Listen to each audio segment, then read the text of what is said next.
Okay, welcome everybody as you tumble in. Wow, we got lots of faces and lots of names. Always good to see faces rather than names if we can manage it. Okay, we've got about 27, 28, 29. Excellent. How is everybody today? Thumbs up if you're good. You might notice, by the way, that I'm actually terrific because I'm in Sydney. And as you may know, we had Freedom Day. Yes. So yeah, this is a real crowd behind me, just in case you're...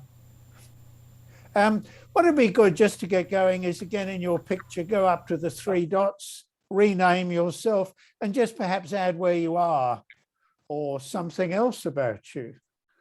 But so I've said freedom, but so we know where you are. So Kathy has no green, but we know that. Auckland, welcome, Stephen. You're locked up, aren't you, still? We are re-locked in. Hi, Kathy. How are you? Sorry to jump in. Just saying hello to my facilitator on the HBDI. Hi, everybody around the place. Hey, Stephen. Excellent, excellent. All right, to say welcome, welcome everybody. And to say I do apologise to those of you not in Sydney for my slight celebration, but after 104 days, yeah. Although I must admit I was not one of the people who queued at Kmart at midnight on Sunday night. I thought that was a little bit extreme. Okay, to get things going, I think one or two of you have done this before. You remember in the days of when we used to meet face to face, before everybody said, come into the conference room, let's get started, you'd kind of meet one or two people by the coffee machine. So we're just going to tumble you into a breakout room at random. You'll meet a couple of people by the coffee machine. So just say good day, and then we'll be back before you know it. Okay, I think we're all back. I don't think we've lost too many along the way. You might be surprised to know that I guess the four of us chatted a little bit about COVID and lockdown and the difference between Sydney, Melbourne and Perth. So it was interesting. All right, let's make a start because got a lot to do and a really great session today. I hope you'll think it's great anyway. But continuing with the COVID theme, since COVID started, I've learned a lot about numbers because, you know, they always start the day, don't they, with the numbers. And I've noticed how, the numbers can change and they conveniently stop reporting on one and start on another. And then, you know, it's 100% of 2% of whatever. And so it's kind of interesting. One number, though, that we've been tracking for a while is, I guess, the uptake of HBDI digital, because that's kind of what we're going to be focusing on today. We were like, I think, so many companies before COVID came along, you know, heading down the road of digital transformation and everything that meant. And of course, this time last year, or when was it? January, February, March 2020, we made the change very quickly. It's interesting. I ran some numbers this morning, and if we look at, as I say, Christmas 2019, 100% of HBDIs produced in this part of the world were printed on paper. If we look at it now, 50%. So 50% roughly of all HBDIs now are digital, online digital. So that's kind of interesting. How are we getting on with digital? I don't know. So Rosie will now swing into action. I sure will. With a poll, my favorite thing to do. If you've ever been following along in these forums, polls always get the better of me. And so what I'm going to do is launch this poll. Any minute now. It's coming. There we go. Okay. Do you want to continue talking, Michael? No, you can. Okay. So this is about virtual delivery, which is a big part of today. And you can see the various questions there about digital. So this is the digital profile that you access through the Thinker portal. In fact, in a second, I'll even put the URL straight into the Thinker portal in the chat for you. So you know the URL, like it's one of those things. Save that URL. Mine is on a Post-it note in front of me. I know it. Well, I know it off by heart now. So I'm just going to wait. We've got 75. That's not a bad engagement. 75% of people have responded. See if I can get up to 84. Oh my gosh, 90. Wow, that's awesome. 90% participation. 96. Oh, this group this is probably the biggest participation I've ever had in a poll. I usually get to about 80, and I'm like the 80-20 rule. Yep, 20% are eating lunch. We got 96 who have replied. So I'm going to end the poll, and then I'm going to, I'm a talker, verbal. I'm going to share the results so that you can see the results. There you go. You can have a look there at your experience with digital. So 16% still using the paper profile, 45% getting started with HBDI digital. I'm using digital, but there's some room for improvement. That's 16%, 13% getting good at it and enjoying it, and 10% love it, and so do my participants. Well, that's exciting. That's 3 out of 31.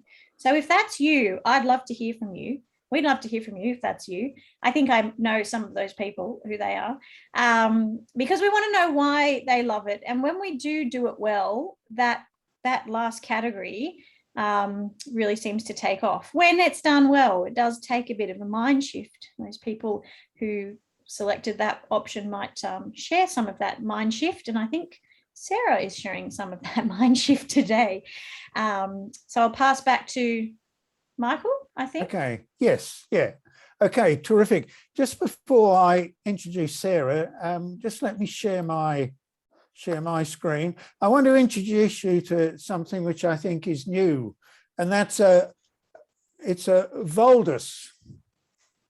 Now, I don't know whether any of you have ever run a Voldus, but it's a virtual online digital hybrid session.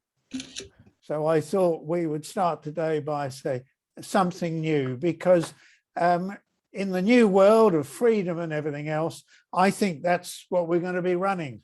Some mixture, isn't it? A virtual online, offline, or who knows what. So today we've got Sarah Wood. Give us a wave, Sarah. There she is.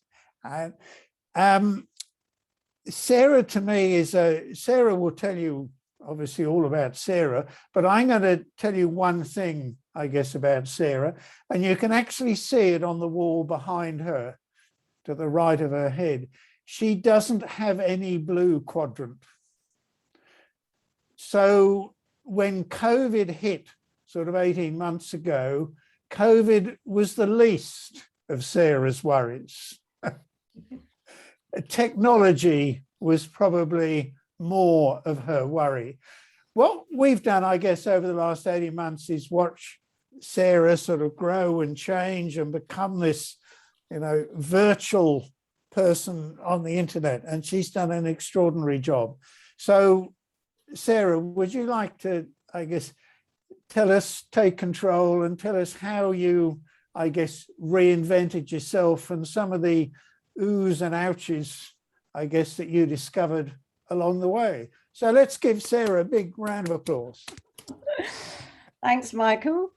Thanks for that introduction, and hi everyone. And yes, that's absolutely right. My preference code is a 3111, and under pressure my blue completely disappears. I go to 0, whereas my red goes off the chart, 138.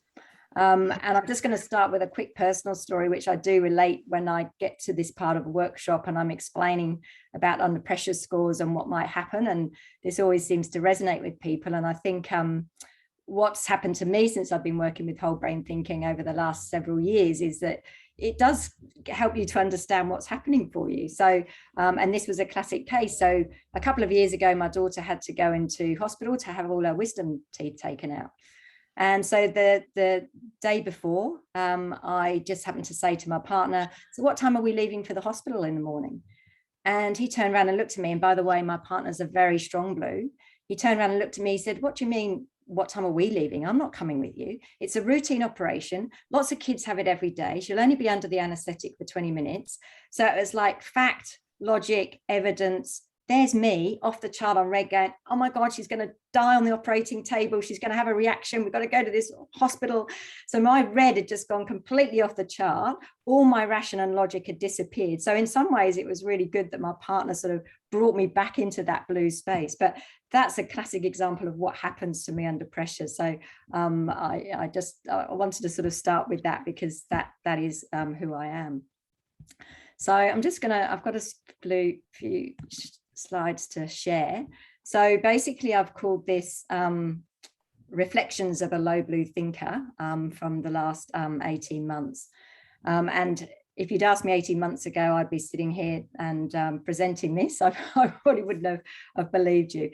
And I have to say, look, I'm sure a lot of these stories I'm going to go through, you will really resonate with, because I'm sure you've been there yourself as well. So what today has actually prompted me to do is to actually do have quite a deep reflection on that journey. And of course, I've whole brained it.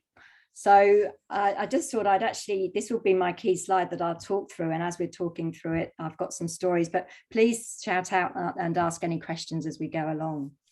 So I'm going to start with the stats, my last quadrant. But when I've reflected and I've added everything up, I've actually landed up, I think, facilitating about 135 online workshops and forums in the last 18 months. Now, I'm sure it sounds a lot, but I'm sure if all of you who are facilitators and consultants, I'm sure if you actually went back and added up all your numbers as well, it would probably stack up to be that much. It's amazing, because when you think of it, online, there's no travel. So instead of being only able to do one workshop a day, last year, a lot of times I was doing 2, even 3 workshops a day. So the numbers can start to add up. So all in all, 135 online workshops.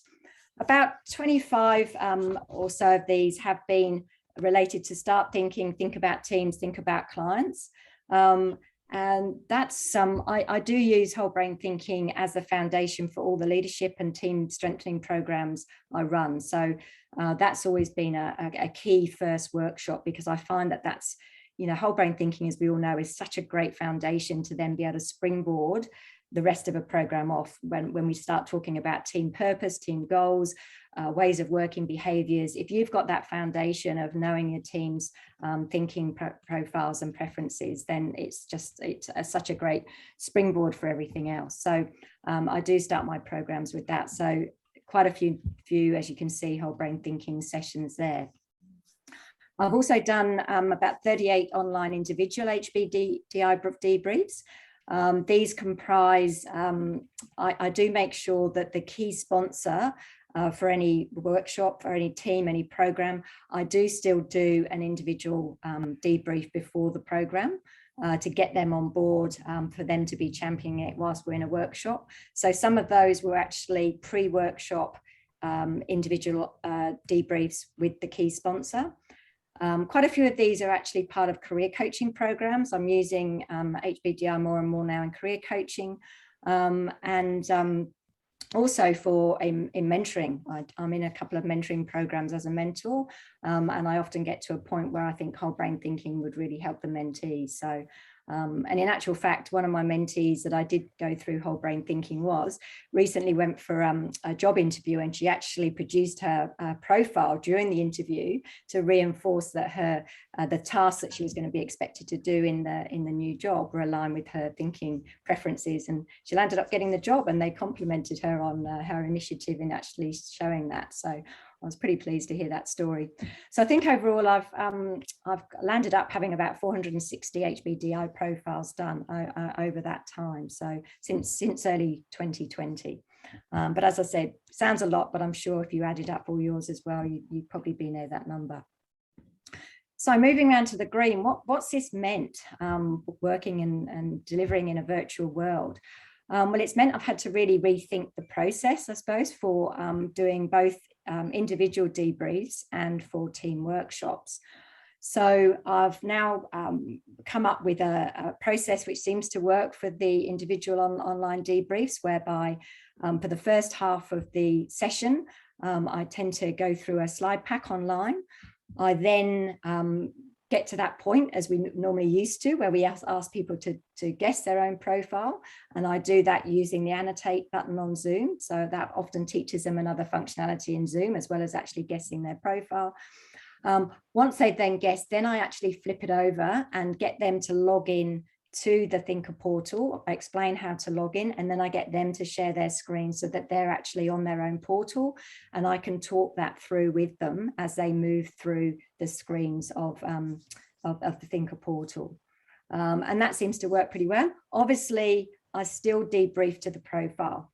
So the slides I prepare, if someone is a strong blue thinker, because obviously I've explored their profile beforehand, I will emphasize that you know the validation of the tool and the research and the evidence behind it.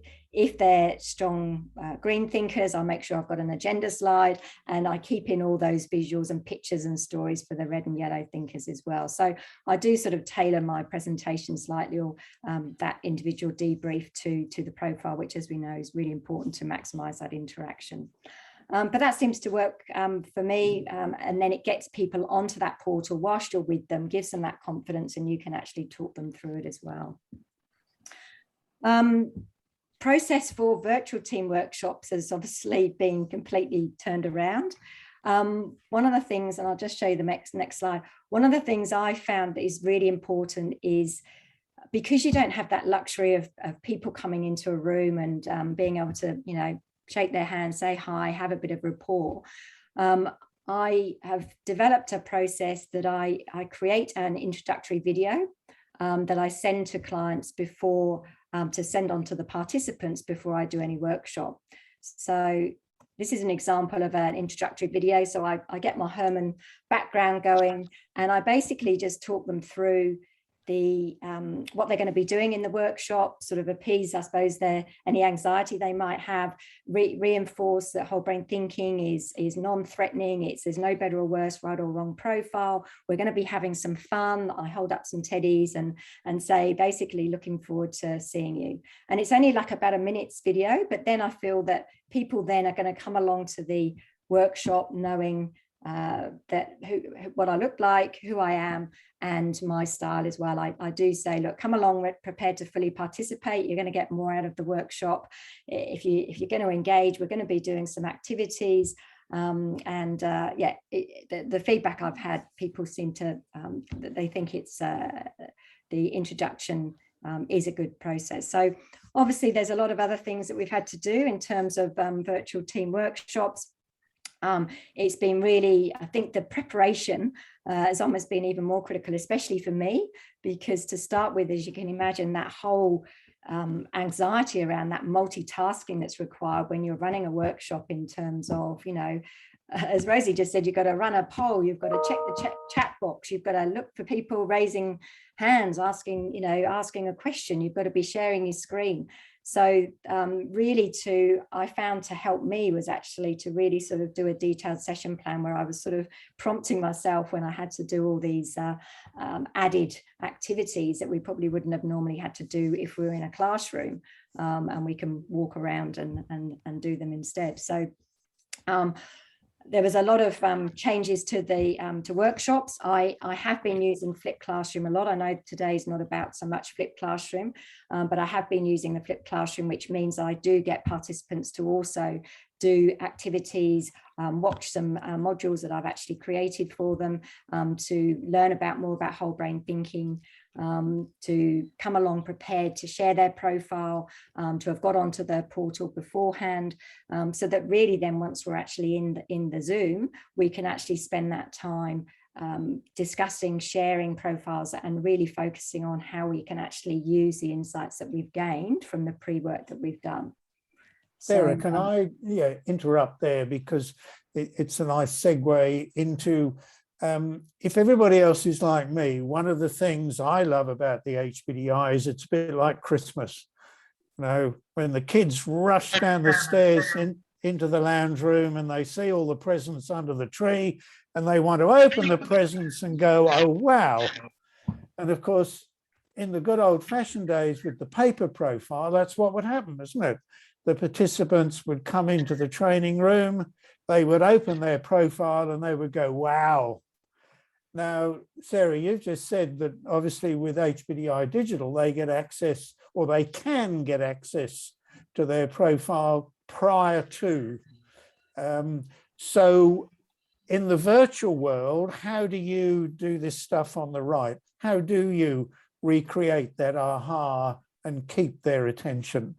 Yeah, you're right, Michael. The first couple of sessions I did online, it wasn't flipped classroom, so people were actually still uncovering their profiles partway through the workshop. So I'd run the workshop, I'd do the background, the evolution of the, the HBDI bits. We'd get to the bit where I'd say, okay, now it's time, we'd guess, and I'd get them to guess by annotating. And then we got to the bit where I said, okay, now everybody needs to log in and access their own profiles.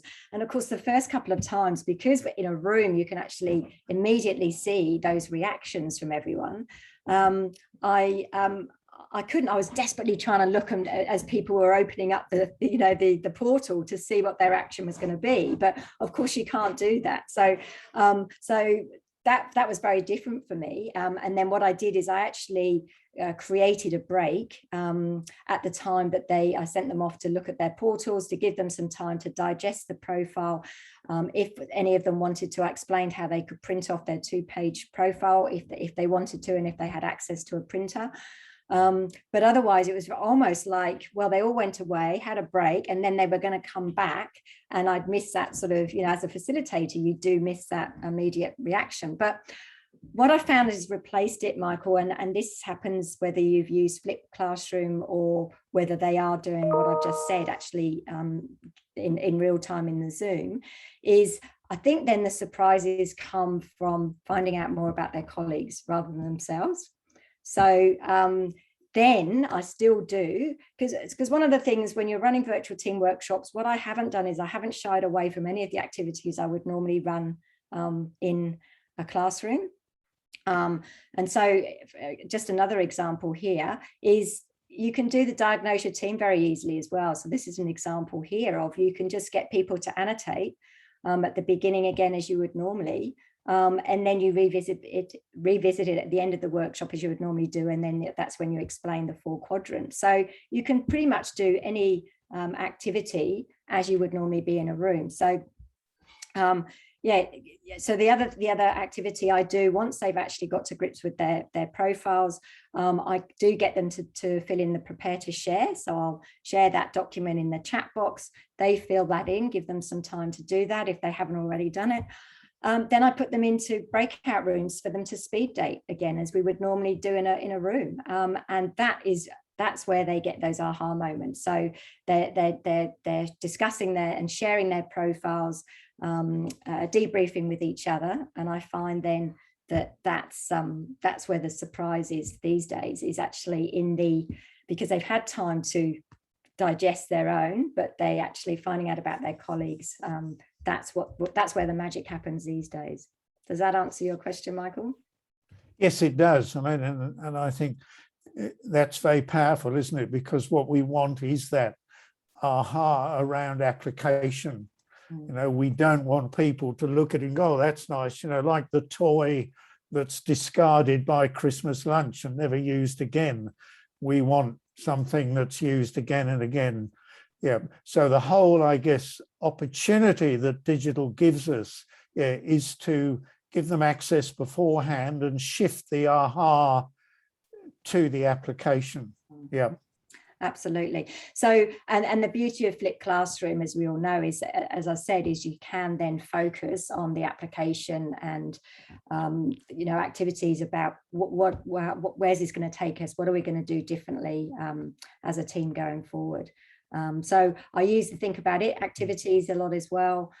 So again, share the document in the chat, put them into breakout rooms with a real life issue, and they can actually do a think about it and come back and debrief plenary. So yes, I would say don't shy away from any of the activities that you think about running in a classroom. You can run them on Zoom with a bit of practice, but they do work and they're really powerful and just as impactful, I think. Moving round to the red, which is obviously where I resonate with most, the connections. This is the thing I was very worried about it to start with, because to me that connection piece is so important. But I've actually found, and I noticed this quite early on last year actually, that a lot of the teams I've worked with, I found actually became even more connected virtually than they would have done if they'd stayed working physically, because especially those employees that are actually working on different sites or are in different states.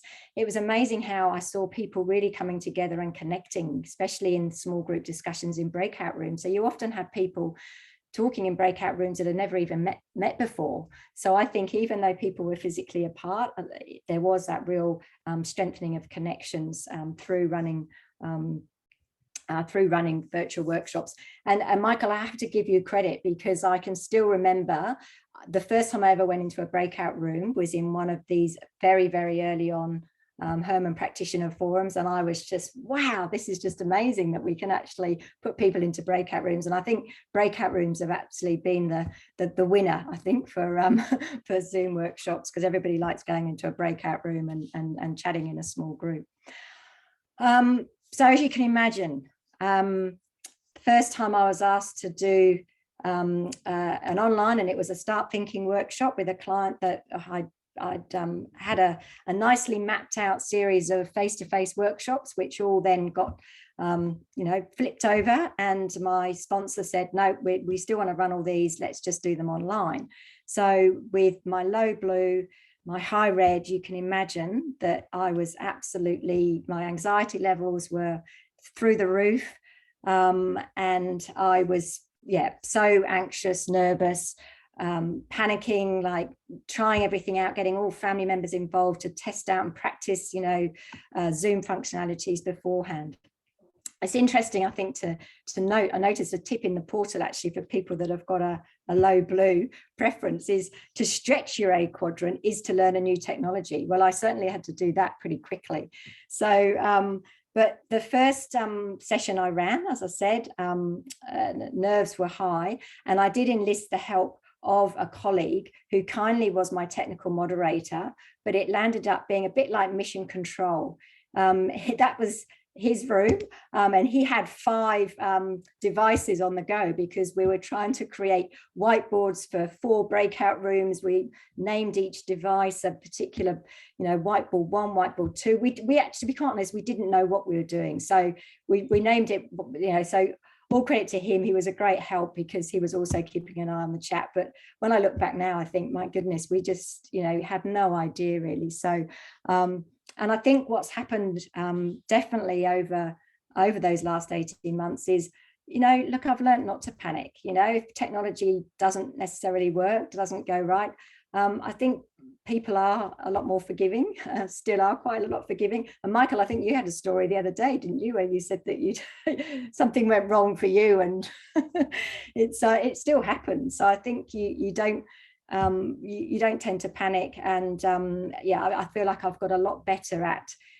thinking, okay, well, this has happened, I can move to this, or I can just adapt in the moment. So and I'd be really interested to see if I do redo my profile over the next few months, whether my blue thinking has actually increased a bit, because as we all know, the brain is a muscle. It can flex and change, and I think I've had to really sort of think a lot more in that sort of blue, especially in the technical side over the last 18 months. So it'll be interesting to see my score when I next do my HBDI profile. And moving around to the yellow quadrant, look, my deep why I do everything I do is I really believe that everybody deserves to be working in a safe and respectful working environment where people can achieve results, be set up for success, grow and develop, and feel really fulfilled by the work they do. So I really, because I'm so passionate about that, I really wanted to make sure I could keep doing that during the pandemic. And so the only way I could keep living my deep why and creating those environments was I had to change. I had no choice. So, you know, that driver was so strong that I had to do things differently to fulfill my why about the work I do. So there was that desire to keep engaging individuals and organizations, but I had to do it in a new way. And I had to also keep the learning fun and engaging. Again, to me as a facilitator, if every participant takes one key takeaway away from my sessions and it makes a difference to them as a person or as an employee, then I feel that I've run a successful workshop. So I had to make sure that I was still going to make sure that people had key takeaways from the way they were learning what I was delivering and the way that they were interacting with others. So all in all, that was I suppose that's been my journey. I just wanted to touch a little bit on HBDI digital itself, because I do feel there's a lot of advantages to using the digital as opposed to the physical packs. So just in summary, when I was first introduced to HBDI digital, probably 2.5 years ago now, I remember thinking, oh my goodness, this is just too complicated. I can't ever see myself getting to grips with this. How am I going to deliver this? And I think the pandemic's actually really helped and been timely because HBDI digital already existed. So the pandemic's actually, I think, just accelerated the ability for us to, with the rise of more and more online delivery and more online video platforms, it's enabled us to do that. Because I think at the time when I first looked at HBDI digital, I thought, well, I've got to work out how I can actually do a video conference call with this as well as go through the portal. Whereas, of course, we then got used to online delivery anyway, and just the portal coming in was just a natural part. So I think it was actually really good timing in a way that we've been sort of, I suppose, forced into this sort of more virtual world. But for me, pluses of the HBDI digital, I love the fact that it's tailored to the individual person's profile. So you get those tips, you know, are there straight away. So you obviously don't get that in your book. You know, you get given a book, but there's no page to turn to apart from the bit where it explains your profile, but there's no page to turn to say, here's your tip, Sarah Wood, for you, you know, because it's just a generic resource. So actually having the profile and all the information behind bits of the profile online tailored specifically for you, I think that's great. So you've got those tips there. How do you stretch your lowest quadrant? What's likely to happen to you under pressure? What might happen, you know, how do you rise to the challenges that might present? Secondly, digitally is often much more logistically easier. In between lockdowns, actually, about 3 months ago, I did actually deliver a Start Thinking face-to-face workshop where I took along the packs for 18 participants. God, and I'd forgotten how heavy and how much that means. I had to get my suitcase out to take everything along again. I remember getting everything ready the night before thinking, God, I've forgotten about this. You know, it's like all the teddies, the bears, the brains, the help signs, the packs, you know, and I was like, wow, there's something to be said for just hitting that Zoom button 20 minutes before the workshop. So logistically, you know, you don't have to lug all those heavy booklets around with you. So that's obviously another example. It's just there online. I love the cluster information, the cluster explanations online as well, which I don't believe you get anywhere else. You don't have that on the paper profile. So those cluster traits, which actually grey out your implied traits as well as your selected traits, I just think that's a really even deeper insight into your results and what's come out as a result, as a way that you've answered the survey. So that's another added sort of, I suppose, level of detail of your results. You can still, obviously, through the preference code search, you can still go and look up anybody else's preference code. And the option to create, and I must admit, I still do this because I do love the 2-page summary. And I have to say, I still prefer the way the 2-page summary is presented, especially in terms of the work tasks, than the dashboard that's online. So I must admit, I do tend to print off people's, if I'm debriefing them, I'll still print off their 2-page profile summary. So it's really good that that's still available and so easy to access and print off if you need it. And obviously, it's available 24/7. You don't have to go rummaging around in your filing cabinet to find out, look at your profile in your book, when you last did it, because it's once you're on the portal, you have got ongoing access to that. As well, obviously, as to the HBDI app, which I always now make sure I include, helping people get onto the app, whether it's in a workshop or for an individual HBDI debrief. So I think that's pretty much all I wanted to cover. I'm very conscious of time, so sorry about that. Probably took a bit longer than. Oh, don't apologise, Sarah. Thank you for that. And for somebody who's 0 in the blue quadrant, what a journey. Does anybody have a quick question for Sarah? If so, give us a wave. Yeah, Matt. Yeah, I just wanted to make a comment. It was just a bit of an epiphany I just had, because I've been lucky to do quite a few of these online, and I'd been wondering why the breakout rooms seem to be so powerful. As you say, people come back and they go, the best thing was definitely the breakout rooms, which certainly lowers the ego if you have troubles with that. And I've just been wondering whether the fact that people are at home often, so they're more relaxed, but also we're presenting as a portrait. So things like gender and age and status and clothing are kind of taken out of the equation. So we all start off at a more equal and potentially open space. I wonder what you think about that, Sarah, or anybody else. I mean, I'll make a quick comment, because we're doing a lot of work, particularly actually in New Zealand, on diversity and inclusion.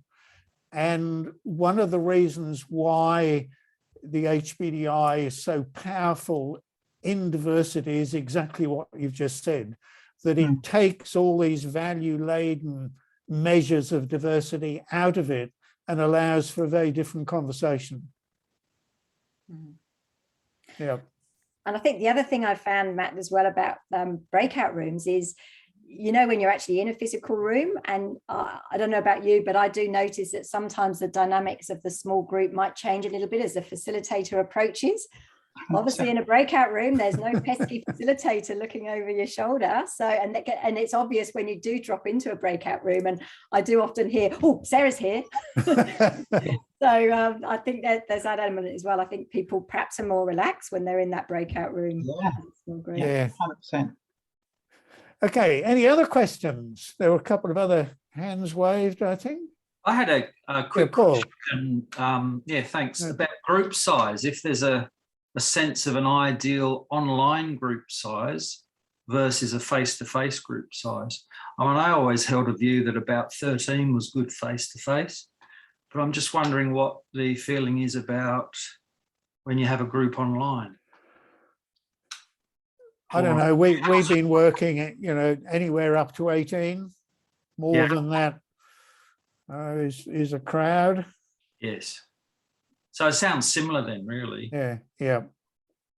Eileen, you had a question.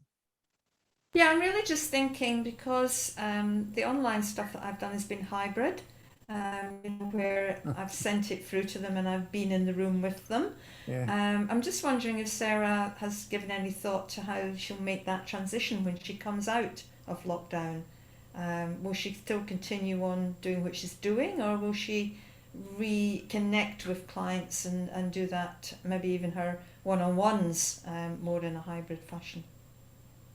Yeah, good question, Arlene. And I have obviously thought about this. I think I really like the flipped classroom because of the ability to actually focus when you're even if you're physically in a room, that you can then use that time for discussing, sharing, actually coming up with practical solutions, discussing real life issues. So you're immediately practically applying your insight. So if they can still do all the work up front, even if you're going to be working in a room, I think that's really valuable.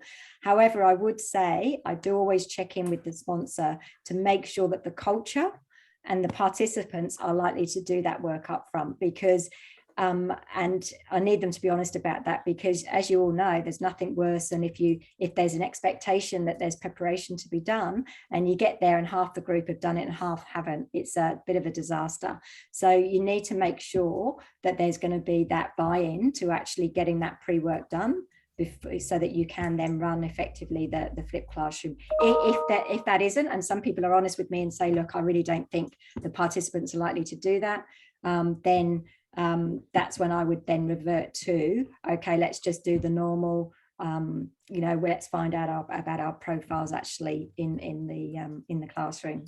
Does that answer your question? Yeah. Okay. Time is always ticking away.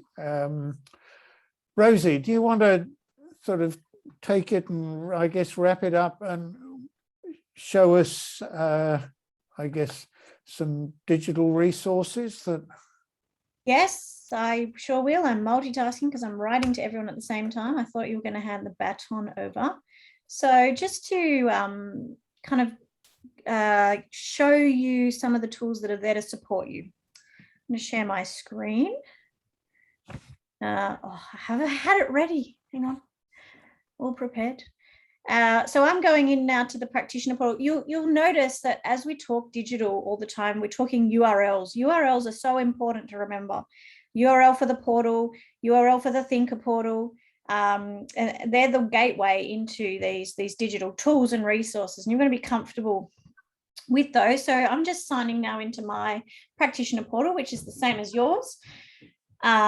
We do get kicked out after 20 minutes. So that's why I had to sign in again. And my IT guru would tell me it's an important safety measure.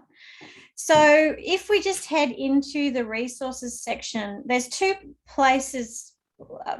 Just head into the resources section. I'm not going to give you two, just one is fine. When you get into the resources, you can click HBDI Digital and Thinker Portal. Now, all the tools that relate to some of the things that Sarah's talked about, flipped classroom, using technology, they're all in here for you. So what I just wanted to do was do a quick capture of how I would use them, and it definitely aligns to what Sarah's been doing as well. I will not go back to a classroom where I show the HBDI in the classroom. I will not. And the reason is that the most powerful part of whole brain thinking is application. When you can take it and transform something, it's not self-awareness. Self-awareness is something that happens for you in your head, in your moment, and it doesn't matter if I'm there or not for that to happen. But if I can take your level of self-awareness and transform that into application through activities, through learning experiences, through whatever it is, then that is what I wanted to do. And I know some of you are doing this already. And it took a big mindset shift for me. And Matt even said before, the ego part, like it's nice to hold the key and tell someone about themselves and go, wow, look at you.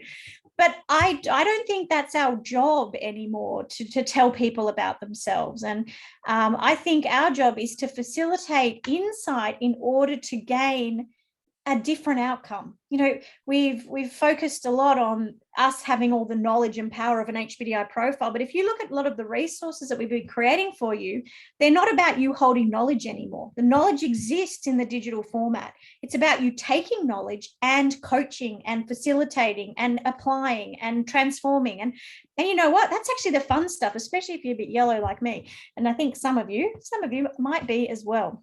So how do we get there? Well, we get there by really understanding the technology, how we want to use it, how we want to transform, and then applying it in the classroom. So some of the resources you can, these top ones, debriefing the digital, planning template for practitioners.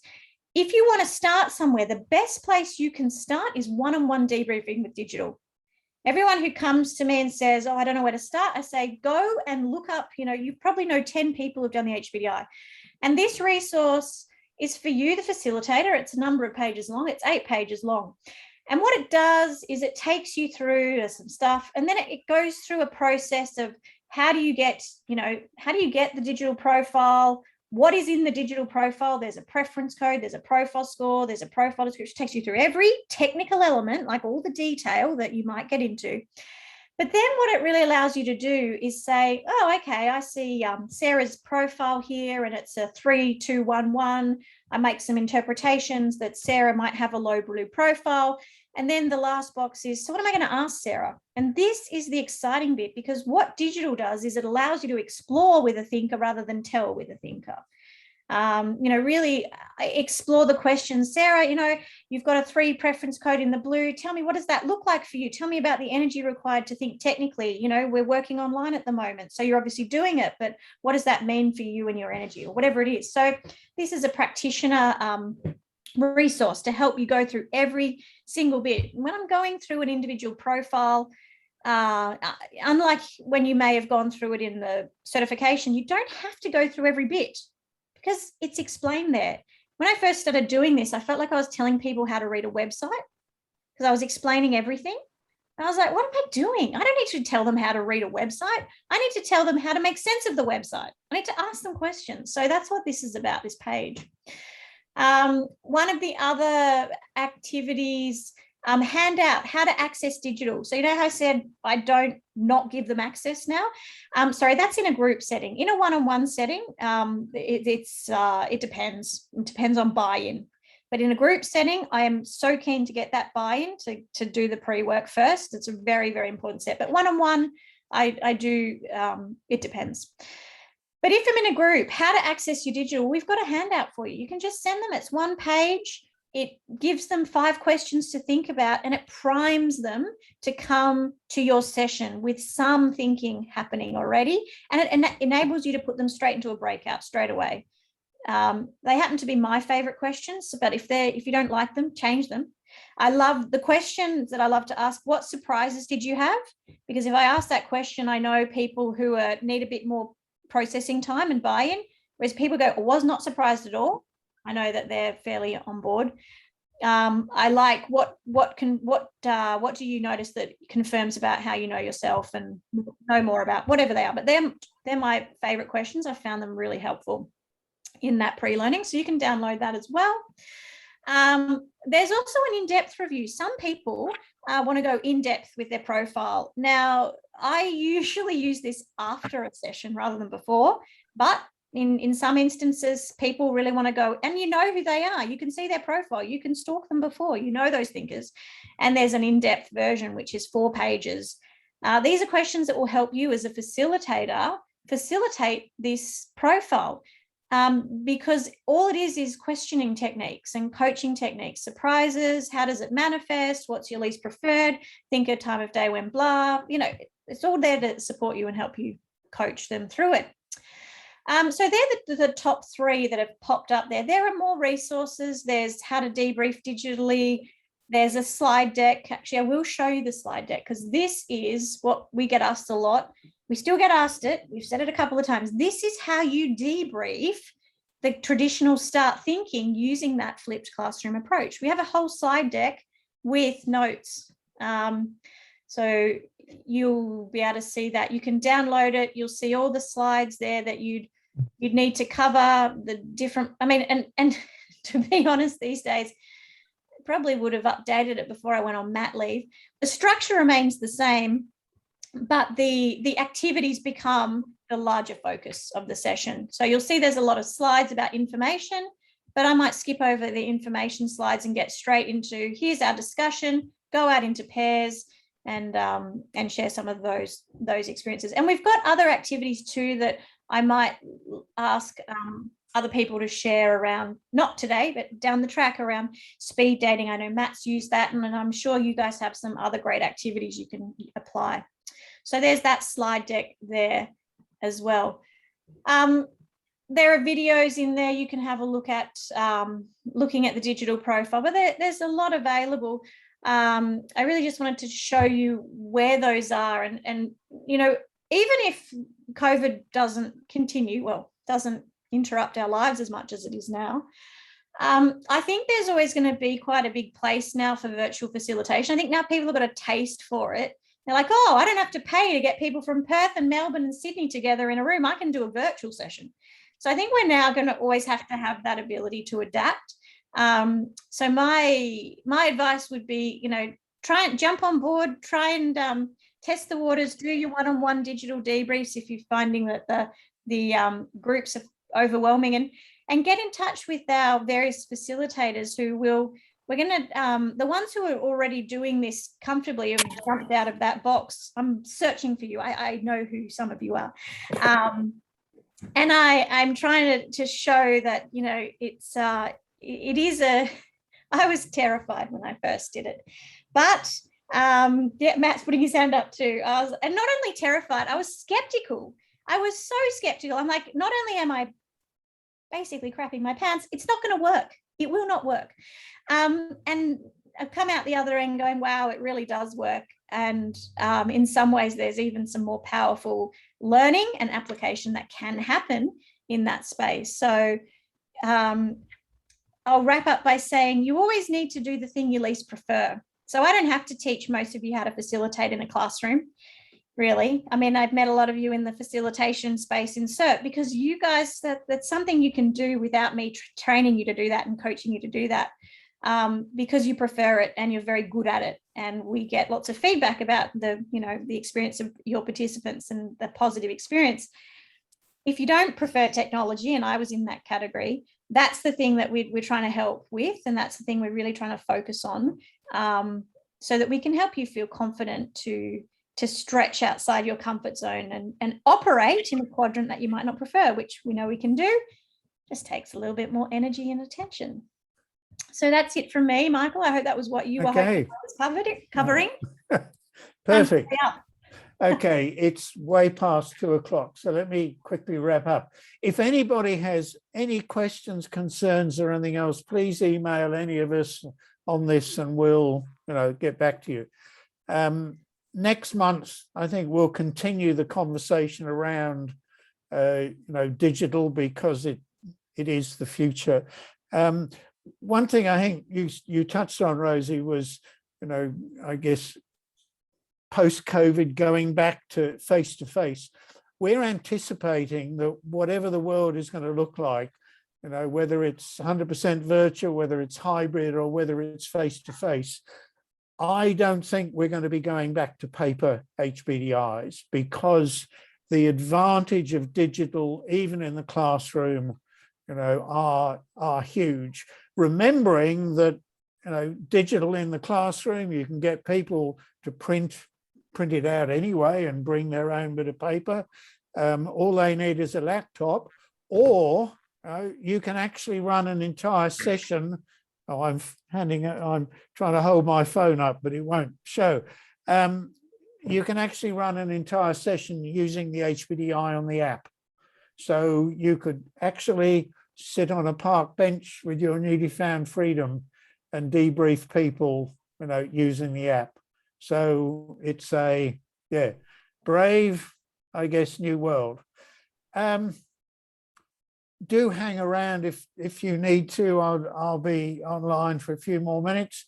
Thank you for coming. It is great to see all your smiling faces, and all your living rooms and strange places that you live is also exciting. Sarah, a big thank you to you and your ever emerging, expanding blue quadrant. It's very impressive. So, yeah, thank you for that. And again, let us know if we can help. If not, we will see you in a crowd somewhere. Okay, bye-bye.